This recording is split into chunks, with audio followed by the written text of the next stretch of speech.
Resistencia, soy Federico Cruz, su brujo de lujo o brujo de cabecera, como ustedes prefieran.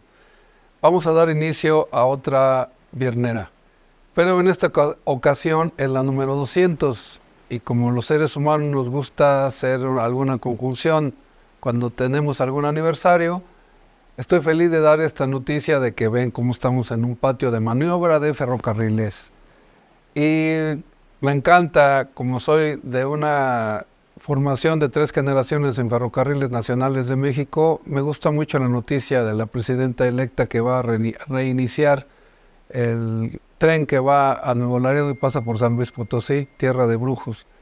Y también el que hay 6,000 kilómetros de vías, y eso es una noticia feliz para nuestro país. Bien, en la 200 vamos a iniciar primero con un tema de qué es la música y Gabriel García Márquez, y la segunda vamos a seguir con nuestra cocina tradicional de la abuela, no mexicana, es de la abuela mexicana que nació en los 30s y 40s del siglo pasado.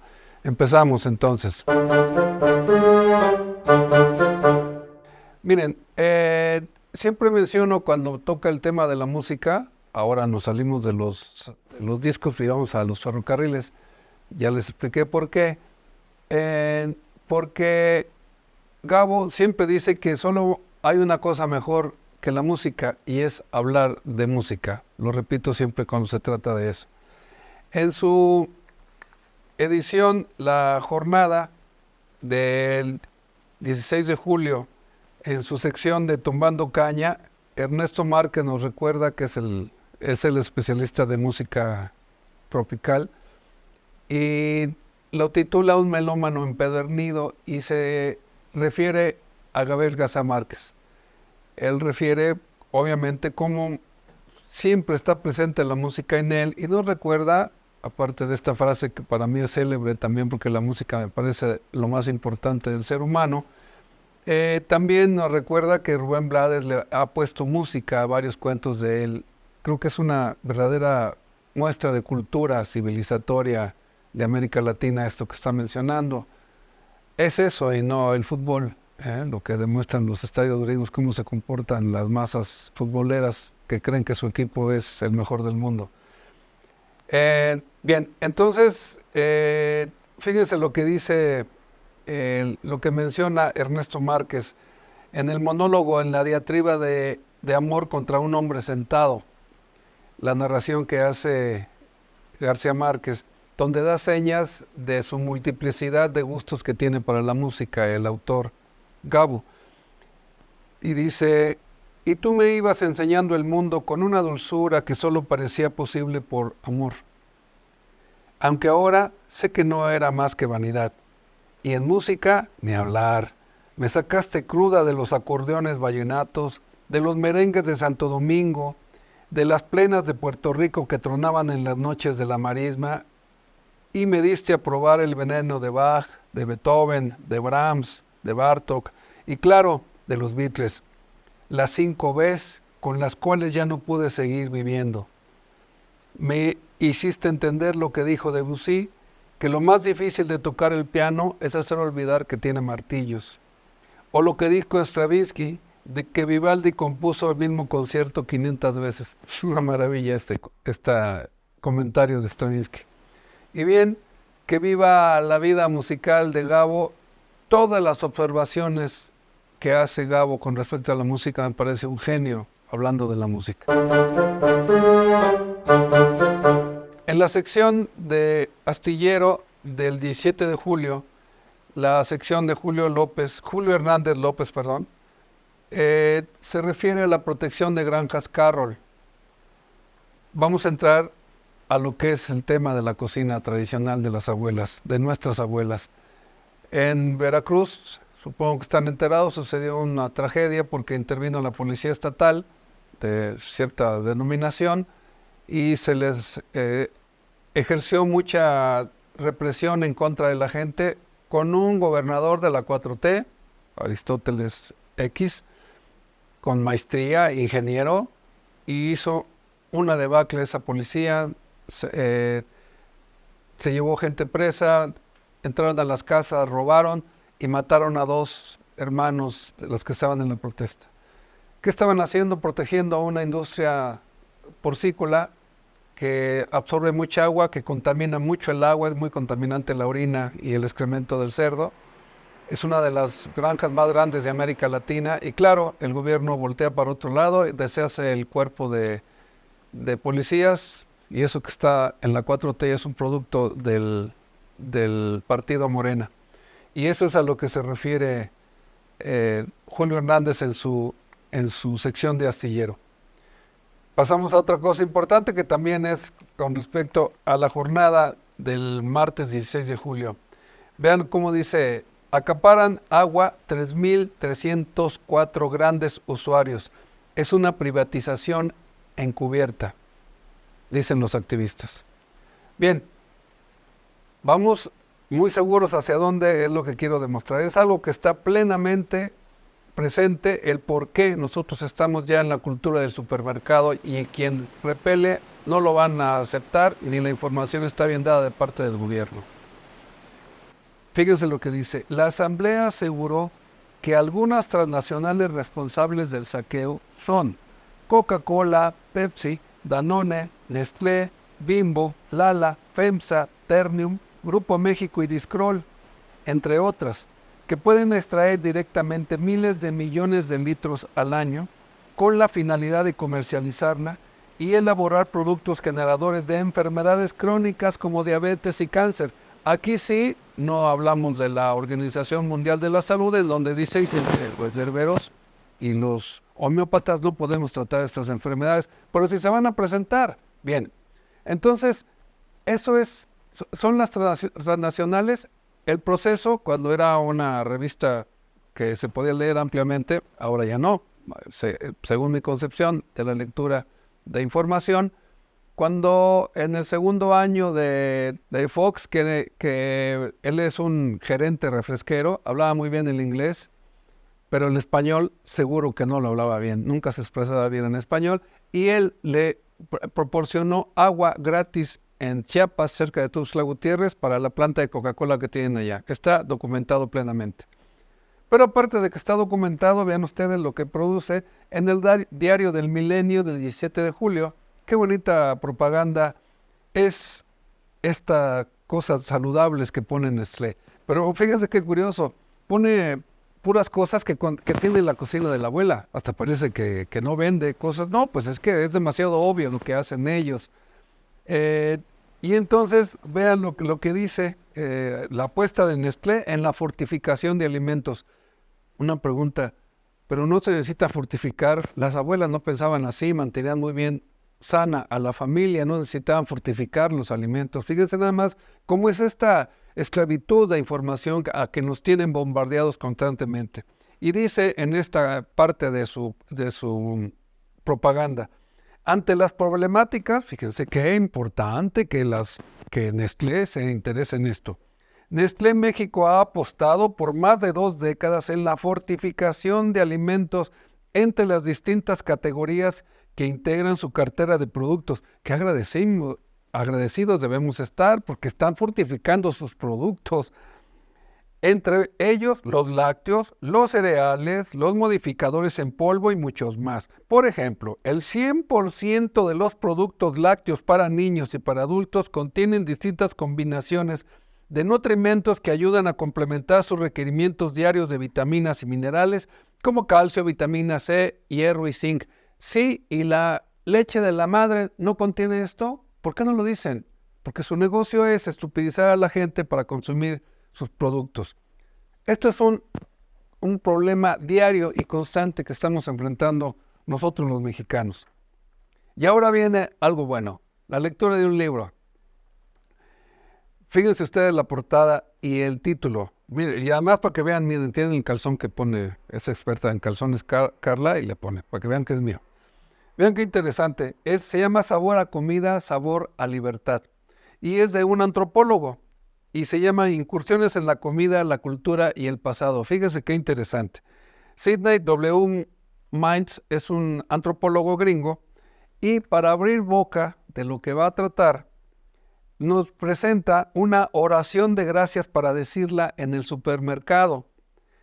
Howard Nemerov el que hace esta oración, es uno de los judíos que se trasladó de Rusia con su familia a Estados Unidos en la época de los 20, porque ya se empezaba a poner con muchos problemas por la Revolución Rusa. Y es un gran poeta, uno de los grandes poetas, con todos los premios que pueden dar los gringos para su poesía.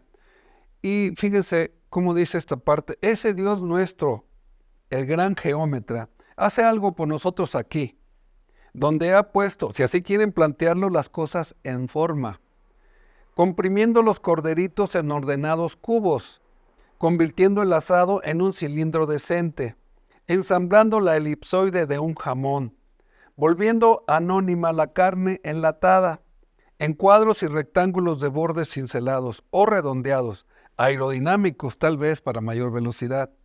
Loado sea Él, que confirió distancia estética a nuestros apetitos y que al sangriento revoltijo de nuestra primogénita obra, nuestra fea necesidad, impuso una forma significativa. A través suyo las bestias entran al puro reino euclidiano del número. Libres de subidas abultadas, henchidas de sangre, vienen a nosotros santificadas en transparencias de celofán en cuerpo místico, para que podamos ver imperturbables la muerte como el más grande bien, cual debe el filósofo.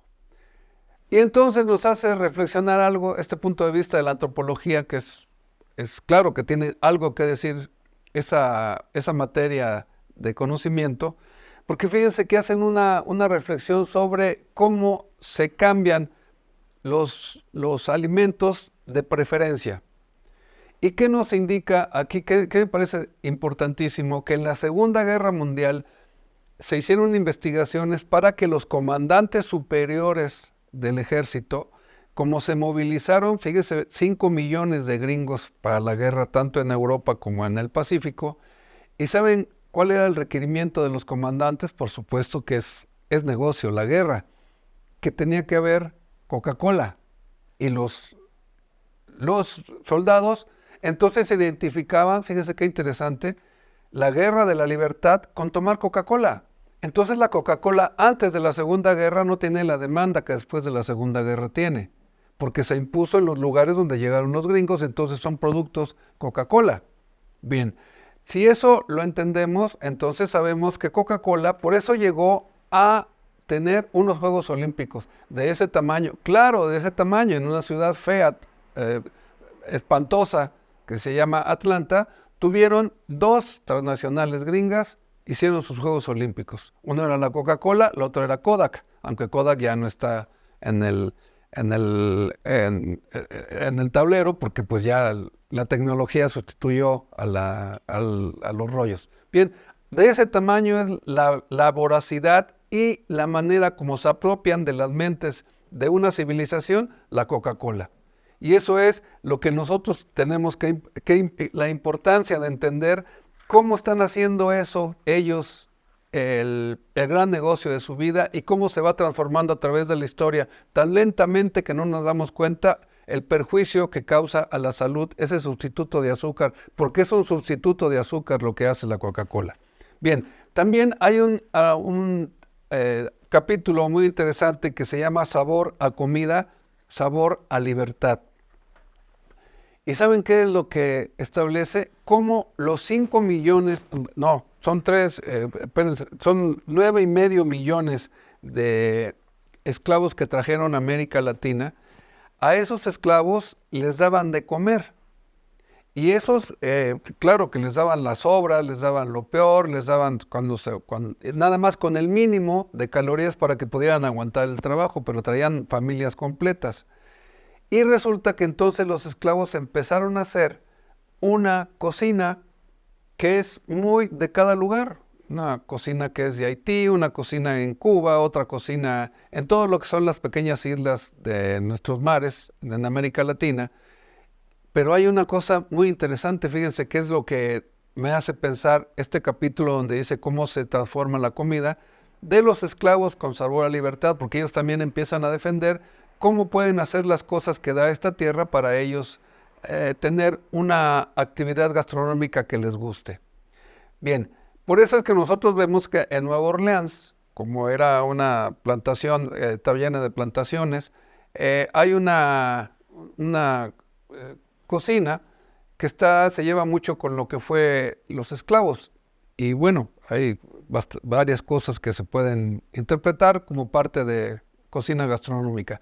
Pero la diferencia es que está, por ejemplo, en países como México, que aquí la esclavitud no fue plena. Claro que había maneras de tener a la gente trabajando a fuerza, como todo el porfiriato, que eso siempre nos lo esconden. El porfiriato tuvo gente que fue casi esclava, pero la cocina sí estaba a salvo por la riqueza de lo que es nuestra cocina. Seguimos entonces de vuelta muy bien inclinada lo que es nuestra cocina, la tradicional mexicana, la de las abuelas. Entonces, por eso es que este capítulo tan importante de sabor a comida, sabor a libertad, es ahora lo que nosotros tenemos que entender por la gran cantidad de información nutricional que tenemos de parte de las empresas que se dedican a hacer, por ejemplo, si nosotros sabemos hacer los caldos más ricos con todos sus materiales, los caldos de gallina, ¿se acuerdan de la canción de El Terreque? Los caldos de gallina, cuando la muerte se inclina a llevarse a los mortales, no vale la medicina ni vidas artificiales, ni los caldos de gallina con todos sus materiales. Bueno, si Maggie se da cuenta que las amas de casa, las abuelas, hacen caldos muy sabrosos, entonces venden los químicos Maggie o productos químicos que se parecen mucho al caldo de pollo. Entonces, ¿vamos a hacer eso nosotros? Claro, pues es la gran cantidad de información que tenemos. Bien, entonces, esto es ya lo importante. Cuando hasta los propios gringos empiezan a ver que hay maneras en cómo nos están dando a nosotros la comida que nos gusta en no hacer puros químicos. Por eso empieza él, por uno de sus mejores poetas, Nemerov, y como una gente ilustrada, porque él viene de la aristocracia rusa, puede interpretar lo que es la cocina en el supermercado. Ya habíamos visto la viernes pasada que el supermercado dedica el 90% de su superficie para productos que tienen que ver con la cocina y que tienen que ver con el baño, la estética y la limpieza y el oler bonito. Bien, eso es lo importante que nosotros tenemos que estar siempre alertas. Un estado muy débil para defenderlos, como vemos en lo de la granja Scarron, un estado que esconde la información con respecto a el agua que se le da a las grandes transnacionales, pero también hay productos de empresas mexicanas. Por supuesto, una de ellas es Bimbo.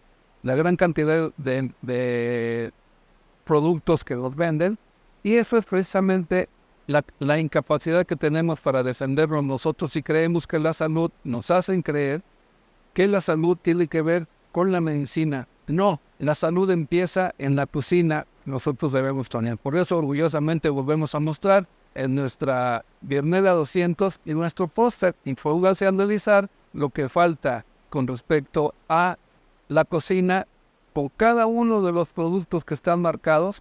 Claro, el comercialote para el producto sonríete, pero los demás son cosas que las abuelas usaban en esa exquisita cocina que ellas tienen y que tenemos que poner a modo. ¿Y por qué tenemos que poner a modo hoy? Ya las autoridades sanitarias de nuestro estado mexicano informan que ya regresó el COVID.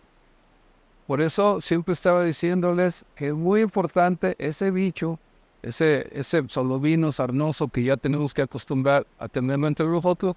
Vamos de vuelta, como va a haber problemas con las vacunas porque ya no resultaron lo que todo el mundo esperaba. Hay vacunas que ya sacaron del mercado, entonces no nos vamos a angustiar, vamos nosotros a defendernos. Acuérdense, los tés de la canela y el clavo para mantener limpia la parte esta por donde entra el bichito. Eso hay que mantenerlo muy sano y libre de toda la infosidad que se puede acumular por la cantidad de gases que hay en nuestro ambiente. Hay que mantenerlo como les decía, ¿se acuerdan? Eso que tenían que hacer diariamente es tu té de clavo y de canela. Y también que tenemos la vaporización del té de eucalipto. La vaporización que también le damos están las recetas a la mano para cualquiera de ustedes que viene a consulta o que nos pueda hablar por teléfono. Y también la gota B, que es muy importante mantener libre de mucosidad para evitar las alergias o el estacionamiento, que es el preferido del COVID. Entonces, estamos nosotros alerta con nuestra cocina. Vamos entonces a estar muy pendientes de la salud de la familia para poder defendernos del futuro. Bien, esa fue nuestra noticia principal. Es una noticia buena que se van a reinaugurar las rutas de ferrocarril en 6 años del siguiente gobierno. Y la siguiente es que tenemos en nuestra cocina la presencia de las hierbas para poder trabajar. ¿Recuerdan eso?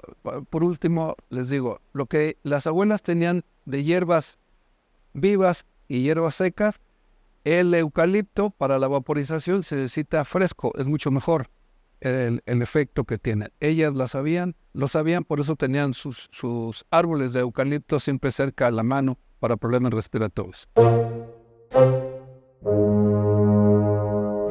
Ahora vamos a escuchar a la Yaya y sus recetas para hacer más ligeras las dietas que ponemos en Sonríete. Adelante, Yaya. Hola, Brujo. Hola, comunidad en Resistencia. Pues estamos en la viernera número 200 y... ¡Wow! Felicidades, Brujo, en serio, felicidades por tantas vierneras. Gracias por invitarme a participar en ellas y pues que vengan más. Para esta viernera preparé unas, ahora sí, como había dicho hace 2 vierneras, unas gomitas de agar agar. Estas pues son mucho más nutritivas que las otras, ¿no? Que son de grenetina. Para empezar, pues el agar agar es se obtiene de algas rojas y se descubrió bueno, según el registro que leí, es de que en un pueblo de Japón alguien dejó una olla con sopa de algas en el piso en pleno invierno, como si estuviera dentro de un refri, y pues se solidificó, se hizo gelatina. Y entonces pues de ahí ya se empezó a tratar, ¿no? Ya de diferentes maneras ya se utiliza, se extrae ya de las algas y se hace el polvito. O bueno, también hay otras presentaciones en copos o en fibritas, ¿no? Como en filamentos. Esta se usa más para ensaladas, para como ingrediente para las ensaladas, ¿no? Y bueno, los ingredientes son casi los mismos que en la viernera de las gomitas de gelatina, pero estas son gomitas de agar agar con miel y cítricos. Entonces, los ingredientes son 5 gramos de agar agar, 2/3 del jugo de una naranja o de una toronja o de un limón, de lo que ustedes prefieran, mandarina. Bueno, y es que además pueden hacerla con cualquier jugo de cualquier fruta, ¿no? No tiene que ser a fuerzas de cítrico. Yo hago con cítrico porque pues aquí tengo muchos cítricos, entonces hay que hacer algo con esos. Pero pues pueden hacerlo con cualquier ingrediente que quieran. La receta pasada, la de las gelatinas, esa venía con jengibre, pero pues ya me acabé el jengibre y no compré. Entonces estas van a ser sin jengibre, pero si ustedes quieren agregarle el jengibre, son 50 gramos de jengibre y ya le sacan el jugo a esos 50 gramos. 50 gramos de jengibre o cúrcuma. Y una cucharada de miel o 2. Y 1/3 de agua purificada. El procedimiento. Pues aquí varía un poco al de la gelatina, pero más o menos es el mismo. Pues pelar el jengibre, si es que lo van a hacer con jengibre, pelarlo, o la cúrcuma, rallarlo finamente y exprimirlo. con ayuda de una manta, como en la biernera 198. Ahora sí, pues en una taza, bueno, también hay que exprimir el jugo del cítrico o preparar el jugo de cualquiera de las frutas que vayan a utilizar. En este caso, pues exprimir las naranjas. En una taza bueno, ya en una ollita van a poner el agua fría, el tercio de taza de agua fría, y le van a agregar el agar-agar. En este caso yo utilicé agar-agar en polvo. Intenté hacerlo con agar-agar en filamentos, en fibritas, pero fue todo un caos. Pues se hizo la gelatina, pero como que nunca se disolvió del todo el agar-agar. Ese fue mi agar-agar, no sé el agar-agar que ustedes consigan en otro lugar, ¿no? También este que tenía yo ya tenía mucho tiempo guardado, no sé si haya sido por eso o qué, pero no funcionó. Entonces pues ya conseguí agar-agar en polvo y pues ya, fue con ese con el que hice estas gelatinas. Entonces pues ponemos los 5 gramos en el agua fría, en la ollita, y revolvemos bien. Luego lo llevamos al fuego y cuando rompa el hervor contamos 2 minutos más y sin dejar de revolver, y ahí dejamos en el fuego. Cuando ya han pasado los 2 minutos, le agregamos el jugo de la fruta que vayan a utilizar, 2/3 de taza, y lo mezclan ahí en el fuego por 1 minuto más, sin dejar de revolver. Terminado ese tiempo también, pues ya lo podemos retirar del fuego y ahora sí, ya fuera del fuego, le agregamos la miel. Mezclamos bien y ya está listo para llevar a moldes de silicón o a un topper de superficie plana para que no haya tanta bronca de que se rompan. Lo refrigeran por más o menos 4 horas y ya lo pueden desmoldar después de ese tiempo y ya tenemos las gomitas. Entonces, pues el significado de agar es jalea. Es un espesante natural, no cambia el color, el sabor ni el olor de los alimentos con el que los vayan a mezclar, y es mucho más potente, mucho más fuerte que la gelatina. Ya ven, para la gelatina se necesitaban 20 gramos de grenetina y para solamente 5 gramos de agar-agar. Tiene propiedades medicinales, ayuda a perder peso, ya que tiene un bajo contenido de calorías, tiene mucha fibra a comparación de otros superalimentos que tienen mucha fibra, que son ricos en fibra. Esos tienen como 45% de fibra, tiene 90% de fibra. Es muy, muy, muy, muy fibroso. Y otro punto que ayuda a bajar de peso es el efecto saciante que tiene. Sacia, te llena. Y sin tener, como dije antes, muchas calorías, ¿no? Hay muchos platillos en los que se puede utilizar, hay muchos diferentes y muy sanos en los que se puede utilizar. Y pues yo supongo que muy ricos también. Ayuda a mantener el equilibrio intestinal, favorece a la digestión por la fibra, reduce el colesterol y la glucosa en la sangre, ya que absorbe grasas y azúcares. Es una buena fuente de vitaminas, proteínas y minerales. Protege también las articulaciones, las uñas, el cabello, la piel. Y pues se puede utilizar, como ya dije, en muchos platillos. Pueden ser postres, como flanes, gelatinas. Pueden ser también en cremas, en sopitas, es como un espesante natural, entonces se lo pueden echar a las sopas, o así como en vez de agregarle maicena a las cosas, se le puede agregar agar-agar. También se utiliza en bebidas saciantes, en salsas, en sopas, eso sí, en ensaladas, en guisos. Por sus propiedades espesantes tiene muchas formas de usarse, ¿no? Y listo, sería todo. Espero que les guste, que se les antoje. Y bueno, nos vemos la siguiente viernera. Tengan un muy bonito fin de semana y hasta luego. Gracias, Yaya. Con el agar agar le damos vuelo a lo que en nuestros niños y en nuestra niñez también era tan importante poderse comer una gomita y esa sensación de gusto. Y ahora con tu ayuda ya podemos tener un producto que no haga daño a la salud.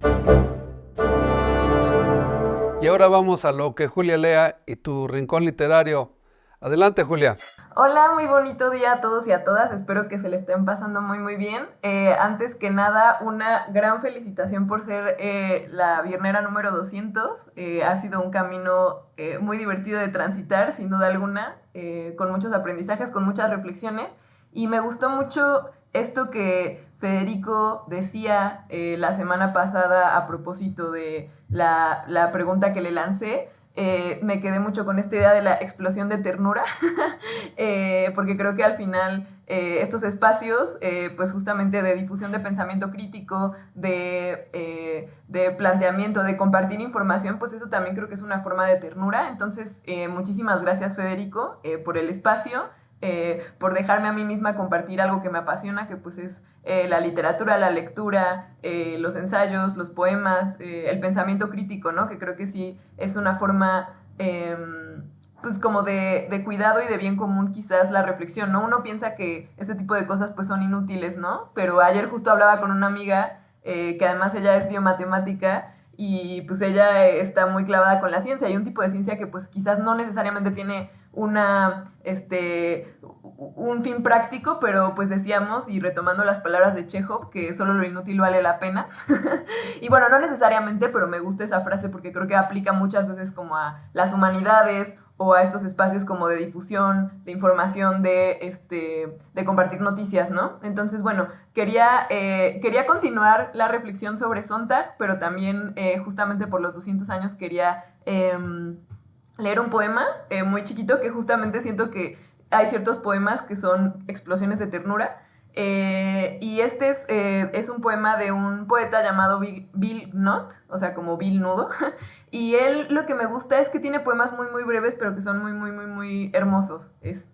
Justo tiene uno donde, después se los comparto porque ahorita no lo encontré, y muchos de ellos no están traducidos, pero dice algo así como que él duerme así, o sea, como si pareciera como, o sea, cruza sus brazos como si estuviera como, pues, no sé, muerto, pero en realidad es porque tiene las alas adentro de él, ¿no? Entonces esta imagen de que o sea, no sé, me parece como muy genial él en general lo que hace, ¿no?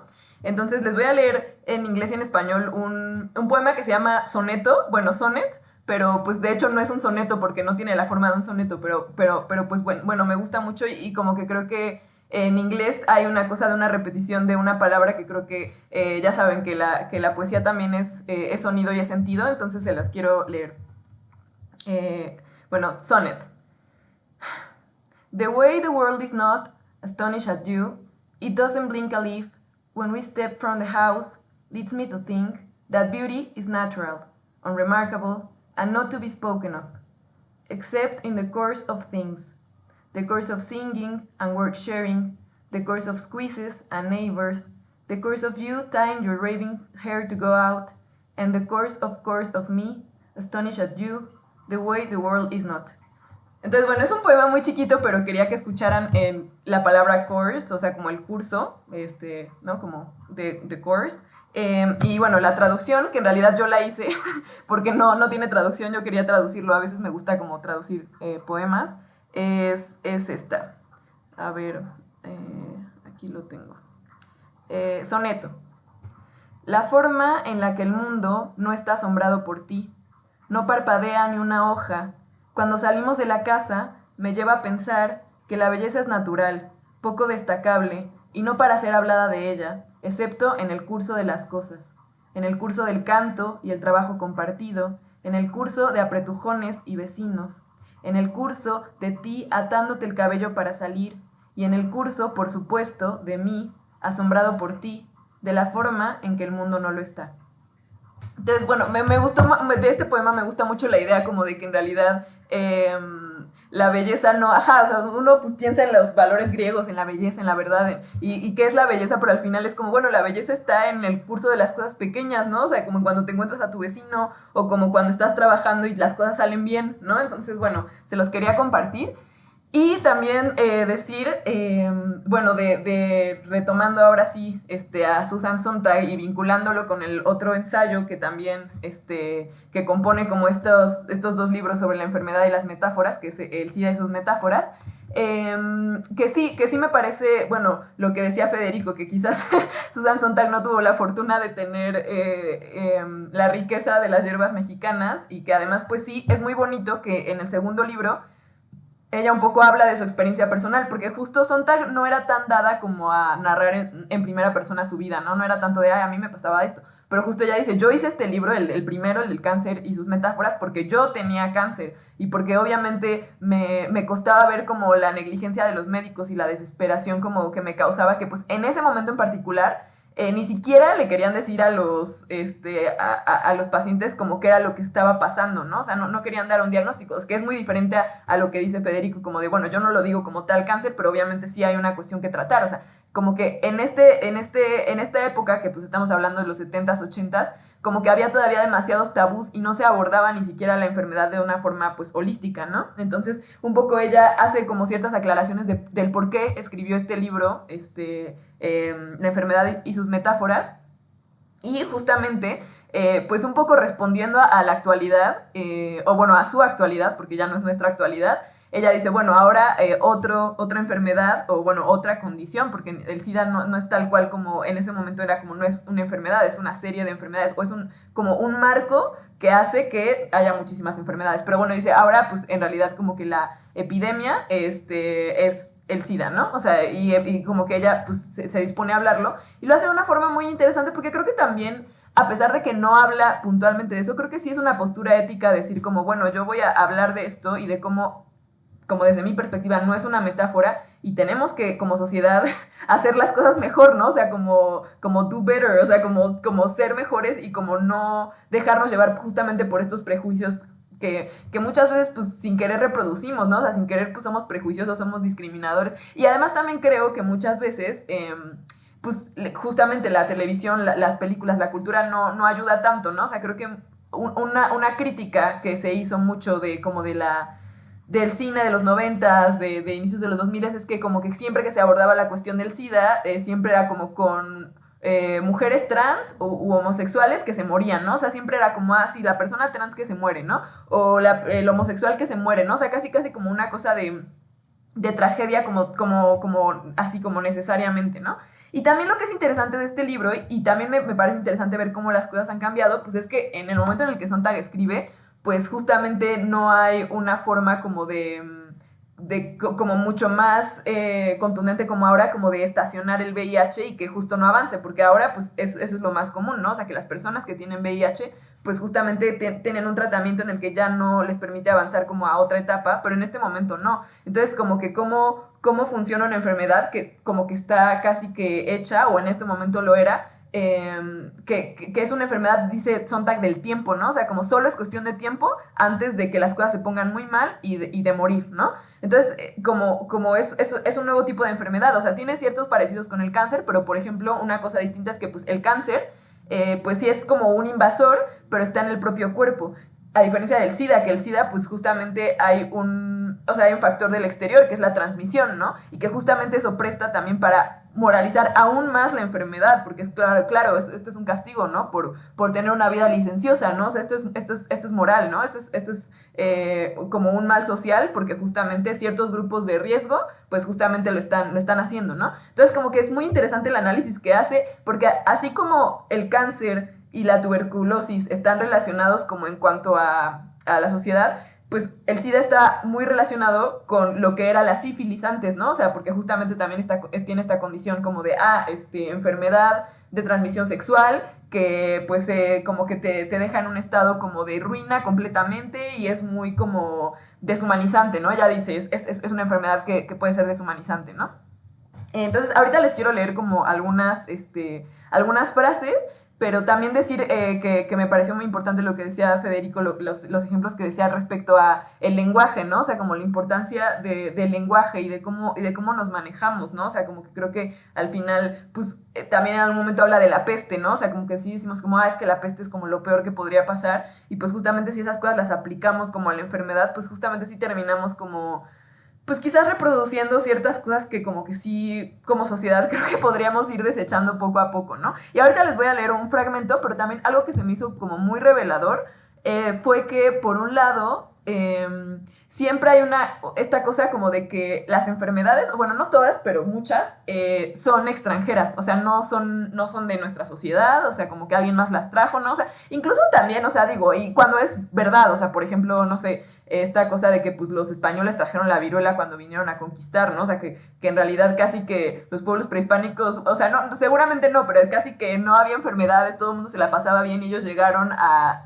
como arruinarnos la vida con sus enfermedades y como con sus hábitos cochinos, pero entonces siempre hay esta cosa de, es el otro, ¿no? Y justo aquí hay una parte, déjenme, que dice como, bueno, es que en realidad con la sífilis pasaba que todo el mundo era como, esto es de... O sea, los ingleses era como, esto es de los franceses, y los franceses como, esto es de los germanos, ¿no? Entonces como que siempre hay una cosa como de lo extranjero, lo otro que yo no, o sea, que yo no tengo, pues ni modo, yo soy víctima de esto, pero lo trajo alguien más, lo trajo un extranjero, que creo que eso se vincula muchísimo, pues como a la visión que tenemos incluso de la migración, ¿no? O sea, como que creo que ahí hay un nexo como de, claro, los migrantes son como lo extranjero, lo otro, lo que nos va a hacer daño, ¿no? Entonces también hay una visión como de la otredad muy, muy cerrada, pues, que creo que también eso se vincula mucho con la pandemia y con el COVID. O sea, al final pues sí había como muchísimos... se empezó a cuestionar bastante rápido y qué bueno, pero sí había una cosa como de, claro, esta enfermedad china, ¿no? O sea, como los chinos nos arruinaron la vida y los chinos pues hicieron que que hubiera una pandemia mundial, ¿no? Cuando es como, bueno, pues es que quizás es circunstancial, o sea, no sé si necesariamente es como, de un lugar particular, sino que pues al final se vuelve pues justamente como un tema, una problemática social para todos, ¿no? Entonces, pues justo les quería leer esto, dice, un rasgo de la versión habitual sobre la peste. La enfermedad siempre viene de otra parte. Los nombres de la sífilis, cuando la epidemia comenzó a barrer Europa en la última década del siglo XV, son una ilustración ejemplar de la necesidad de que una enfermedad sea extranjera. Para los ingleses era el morbo gálico, para los parisinos el morbus germanicus, la enfermedad napolitana para los florentinos y el mal chino para los japoneses. Pero lo que puede parecer un chiste sobre la inevitabilidad del chauvinismo revela en realidad una verdad más importante, que existe un vínculo entre la manera de imaginar una enfermedad y la de imaginar lo extranjero. Quizá ello resida en el concepto mismo de lo malo que, de un modo arcaizante, aparece como idéntico a lo que no es nosotros, a lo extraño, ¿no? Entonces también esta reflexión me pareció como, pues sí, algo que yo no había pensado y que sí me parece importante, ¿no? O sea, como que al final quizás hace falta más como empatía al pensar la enfermedad como algo que nos involucra a todos más allá de que la tengamos o no. Un poco lo que decía Federico con la diabetes, o sea, somos el primer lugar mundial o no sé, o sea, de los primeros, y pues al final, aunque yo no tenga diabetes, claro que como sociedad, pues creo que hay cosas que hacer respecto a eso, porque sí hay como focos puntuales que causan esa enfermedad y que tiene que ver como con las empresas y con la industria del azúcar y de los refrescos, pues, ¿no? Y ya nada más para finalizar otros dos cosas, más prometedor que su conexión con la latencia es el potencial del SIDA como metáfora de la contaminación y la mutación. La metáfora del cáncer sigue siendo habitual para lo temible o deplorable, si bien hoy la enfermedad inspira menos miedo que antes. Si un día se echa la mano del SIDA para tal uso, será porque el SIDA no solo es invasor, rasgo que comparte con el cáncer, e infeccioso, sino por la específica imaginería que rodea a los virus, ¿no? O sea, un poco también, el imaginario del SIDA sí es una cosa como tan terrible que incluso Sontag dice, es difícil de metaforizar como el SIDA, de como lo horrible que es como en el imaginario colectivo, pues, ¿no? Que necesariamente sea horrible como puntualmente, pues, ¿no? Y ya lo último que les quería leer es esto. El surgimiento de una nueva epidemia es catastrófica cuando durante varias décadas confiadamente se suponía que estas calamidades pertenecían al pasado, no bastó para revitalizar la promoción moralista de una epidemia a la categoría de peste. fue necesario que la epidemia tuviera como vía principal de transmisión la sexual. Cotton Mather llamaba a la sífilis castigo que el justo juicio de Dios ha reservado para nuestros últimos tiempos. Si se recuerda esta y otras tonterías que se han dicho sobre la sífilis desde finales del siglo XV hasta principios del XX, apenas puede sorprender que muchos quieran ver metafóricamente en el SIDA, al igual que en la peste, un juicio moral a la sociedad. Entonces, bueno, se habla un poco pues, de la parte moral y de que al final es como un castigo de Dios, ¿no? Y creo que al final, si seguimos viendo las enfermedades, y creo que eso sí aplica para muchas enfermedades de transmisión sexual como un castigo merecido, pues entonces sí estamos muy lejos como de avanzar como sociedad, ¿no? O sea, claramente que tenemos que tener una cultura de la prevención y del cuidado, pues, del otro, o sea, sobre todo en este tipo de enfermedades, tipo el virus de papiloma humano, en donde los hombres muchas veces no les afecta, pero son portadores y ellos, pues, un poco siembran la enfermedad, digo, sin culparlos, porque justamente no se trata de necesariamente como echar culpas específicas, pero creo que sí tiene que haber una cultura de la prevención. Sin embargo, si seguimos pensando que una enfermedad es una suerte de castigo, pues sí va a ser un problema como lidiar como sociedad con las enfermedades, ¿no? Que al final, pues sí, una enfermedad es individual, pero sí tiene que ver con el bien colectivo.